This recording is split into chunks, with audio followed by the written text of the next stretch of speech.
In a developed country, this is a typical way the people invest. Alright, चलिए हमारे साथ संदीप सबरवाल भी जुड़े हैं, उनसे बात करते हैं from CRISIL. Sandeep, morning to you, शुक्रिया इस बातचीत में शामिल होने के लिए।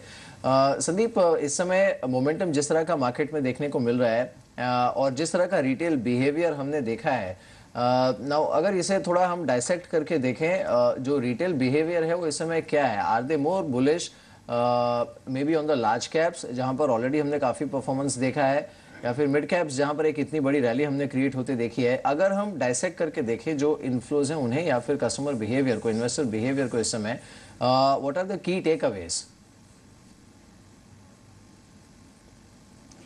तो एक्चुअली इक्विटी में जो रैली आई है वो बहुत ब्रॉड बेस्ड रही है। If you look at Nifty और ओवरऑल इक्विटी म्यूचुअल फंड्स, तो उन्होंने 40% प्लस में रिटर्न दिया है ओवरऑल म्यूचुअल फंड्स ने। इसमें जो मिड कैप जो फंड्स हैं उन्होंने 55% से ज़्यादा रिटर्न दिया है इस ईयर में। तो मिड कैप्स की एक्चुअली अगर आप Q2 परफॉर्मेंस भी देखेंगे तो ओवरऑल परफॉर्मेंस में काफ़ी अच्छी रही है। ओवरऑल रिटर्न जो रेवेन्यू ग्रोथ हुई है मिड कैप्स में इन Q2 वो 12% हुई है compare to overall company performance जो कि 8% ग्रोथ रही है। इवन प्रॉफिटेबिलिटी में year on year mid caps का जो ग्रोथ हो रहा है अभी वो ओवर 40% है प्रॉफिटेबिलिटी में compare to last year, as oppose to overall economy, overall companies में अभी अबाउट 24% ग्रोथ है in profitability. So mid caps काफ़ी अच्छा परफॉर्म कर रहे हैं एंड ये देखना है कि कैसे सस्टेन करते हैं। एंड ऑब्वियसली तभी जो इंटरेस्ट जो आ रहा है वो मिड कैप में ज़्यादा आ रहा है अभी। जी संदीप, आपने ऑलरेडी बोला मिड कैप जो है अच्छा परफॉर्म कर रखे हैं। इनफैक्ट हमने पिछले टाइम में देखा भी कि आउट परफॉर्म करा है मिड कैप फंड्स की बात करें as compare to other funds. आप किस तरह से रेटिंग देना चाहेंगे मिड कैप फंड्स को in comparison with other funds, small cap, large cap? जी, हमने एक स्टडी की थी पहले कुछ ही महीने पहले, और ये हम एक्चुअली 1-2 साल से करते आ रहे हैं स्टडी एवरी ईयर। इस पर हमने देखा है कि मिड कैप्स जो हैं इनमें रिटर्न तो ज़्यादा है ही है, बट इसमें वॉलेटिलिटी भी कम है। So that way mid caps actually have given both good returns as well as lower volatility, इनमें फ्लक्चुएशन भी कम रही है। So that way mid caps so far have done well compare to large caps. जी बिल्कुल, चलिए वहाँ पर रुझान बेहतर देखने को मिला है। लेकिन एक चीज़ और पूनम आपसे इस पर राय चाहेंगे कि अब लेटली पिछले एक आध महीने में जो पैटर्न इमर्ज हुआ है म्यूचुअल फंड इन्फ्लोज में, उसमें कुछ हद तक जो लिक्विड फंड्स है वहाँ पर और जो मनी मार्केट स्कीम्स हैं उसमें भी अच्छा खासा इन्फ्लो देखने को मिला है। इस पर आप क्या कहना चाहेंगी? क्या यही पैटर्न थोड़ा और आगे एक्सटेंड कर सकता है लुकिंग एट द लेवल्स जहाँ पे मार्केट इस समय ट्रेड कर रहा है? देखिए, जो डेट मार्केट है जिसकी आप बात कर रहे हैं, लिक्विड फंड्स या for that matter bond fund, उसमें भी इनफ्लो आना शुरू हो गया है already, because we are looking at a rate cut in near future. और जो डेट मार्केट में वोलेटिलिटी है वो रेट कट के आते ही या जो भी रेट्स में चेंजेस आते हैं उससे तुरंत उसमें भी इक्विटी मार्केट की तरह ही वोलेटिलिटी शुरू हो जाती है और उसमें भी अच्छा खासा रिटर्न हो जाता है।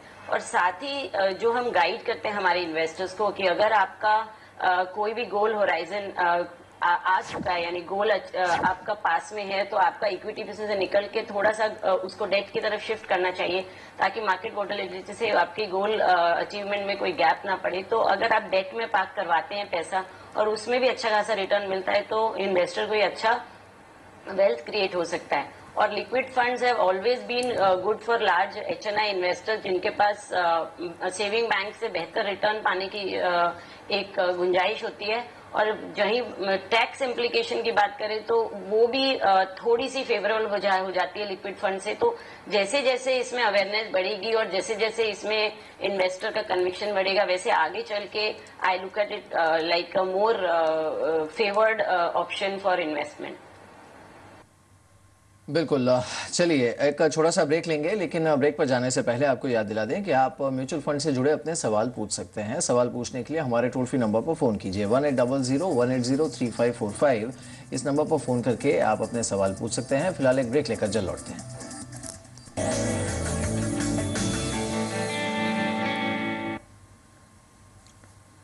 ब्रेक के बाद एक बार फिर से आपका स्वागत है। आप देख रहे हैं हमारी खास पेशकश आपका बाजार में म्यूचुअल फंड कॉर्नर, और म्यूचुअल फंड से जुड़े सवाल आप हमें सीधा पूछ सकते हैं। हमारे साथ इस समय हमारे एक दर्शक मौजूद हैं म्यूचुअल फंड पर अपना सवाल लेकर। अनिल हैं पंचकुला से हमारे साथ। अनिल, मॉर्निंग टू यू, पूछिए क्या है सवाल आपका। Good morning sir. सर मेरे पास स्टेट बैंक ऑफ इंडिया के 1800 शेयर हैं 8 साल से। ठीक है, मैं उनको बेच के म्यूचुअल फंड में इन्वेस्ट करना चाहता हूँ जिसमें बैंक एफडी से ज्यादा रिटर्न मिले टीडीएस कटने के बाद, और सिक्योर भी हो क्योंकि मैं रिटायर्ड बैंक ऑफिसर हूँ। Okay, alright. संदीप, क्या सलाह होगी आपकी? इन्हें इनके पास जो इक्विटी है वहाँ से एग्जिट करके ये म्यूचुअल फंड में इन्वेस्ट करना चाहते हैं। And looking at his profile, क्या सलाह होगी आपकी? तो अगर ये एग्जिट करके म्यूचुअल फंड में इन्वेस्ट करना चाहते हैं तो ये इक्विटी म्यूचुअल फंड में कर सकते हैं। हमारी स्कीम्स हैं, हम स्कीम रैंकिंग करते हैं, तो इस पर डिवर्सिफाइड फंड्स हैं इक्विटी के, उसमें से कोई भी रैंक 1 स्कीम में इन्वेस्ट कर सकते हैं उसमें। जी चलिए, अगले दर्शक का सवाल भी म्यूचुअल फंड से जुड़ा हुआ है। अगले दर्शक है हमारे साथ, उपेंद्र हैं आगरा से। उपेंद्र, सवाल पूछिए। उपेंद्र, आप सुन पा रहे हैं? हाँ जी जी, सवाल पूछिए। नमस्कार मैम। नमस्कार। मैम मेरे पास एक्सिस इनकम सेवर मैंने फंड में इन्वेस्ट किया है, उसका क्या प्रोस्पेक्ट है? यस। ओके, कितना इन्वेस्ट कर रहे हैं आप? सिप कर रहे हैं या आपने लमसम इन्वेस्ट किया हुआ है? मेरे पास एफडी सोच मैं चाहता हूँ इसमें इन्वेस्ट करना, तो इट्स बेटर फॉर दैट और नॉट? अच्छा, आप इन्वेस्ट करना चाहते हैं इसमें? हाँ जी, हाँ जी। ओके, ठीक है।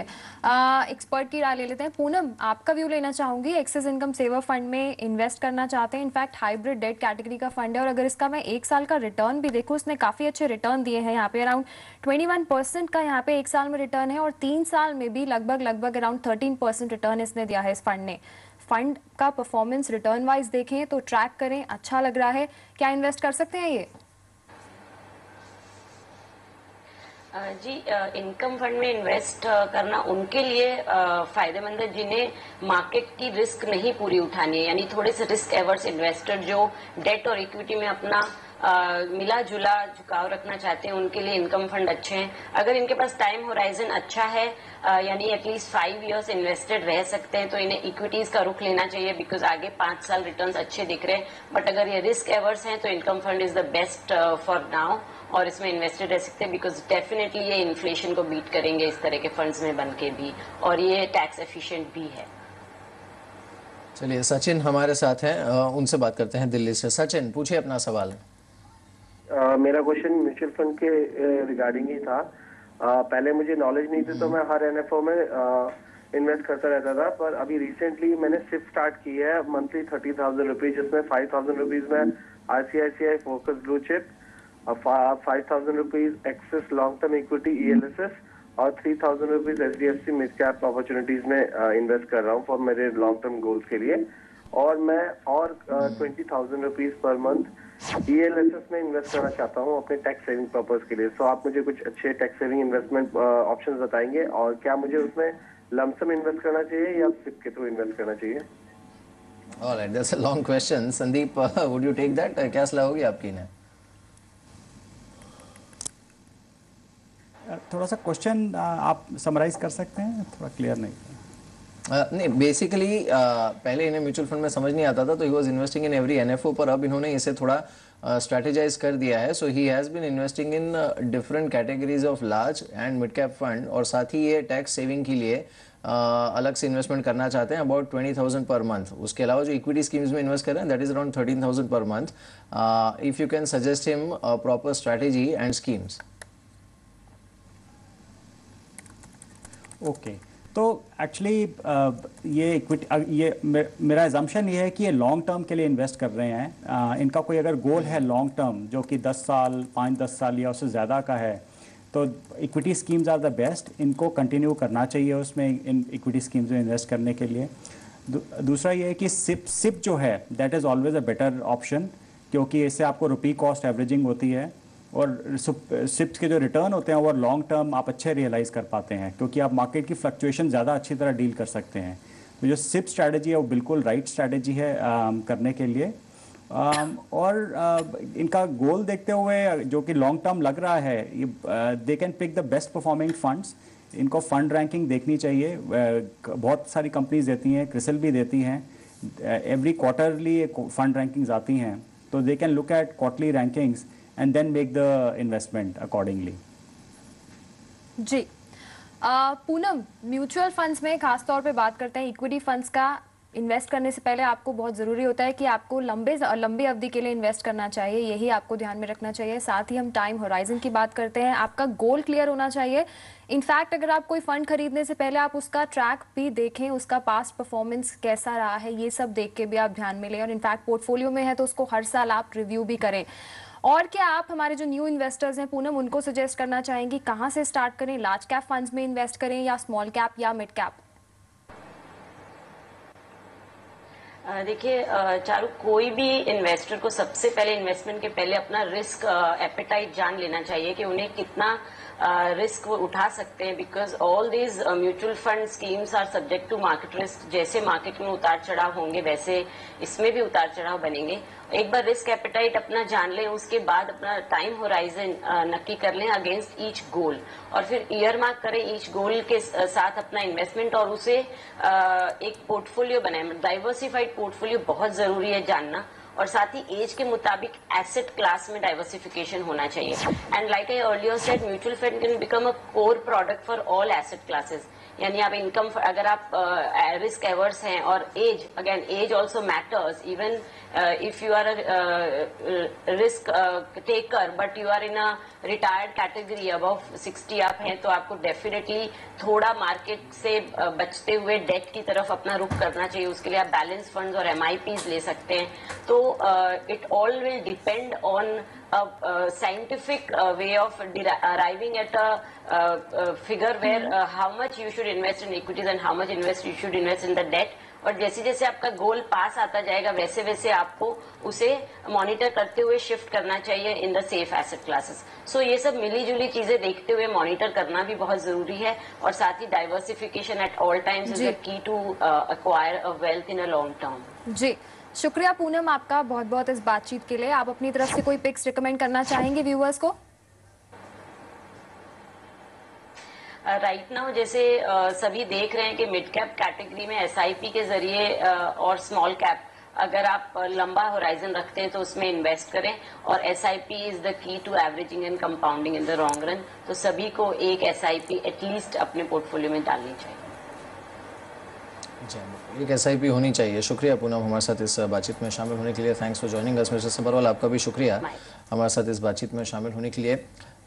मेघना, थैंक्स फॉर जॉइनिंग अस। आप कोई पिक देना चाहेंगी चलते चलते? और साथ ही आज जिस तरह का रुझान इस समय है मार्केट में, कल सेटलमेंट भी है, do you expect it to drop further यहाँ से? डेफिनेटली मैं एक्सपेक्ट करती हूँ ये थोड़ा सा करेक्शन आ सकता है, और एक पिक मैं रेकमेंड करूँगी, दैट इज़ LNT में अगर आप ऑब्जर्व करेंगे तो लास्ट 6 महीने में एक राइज हम लोग एक्सपेक्ट कर रहे थे इस ईयर की स्टार्टिंग में,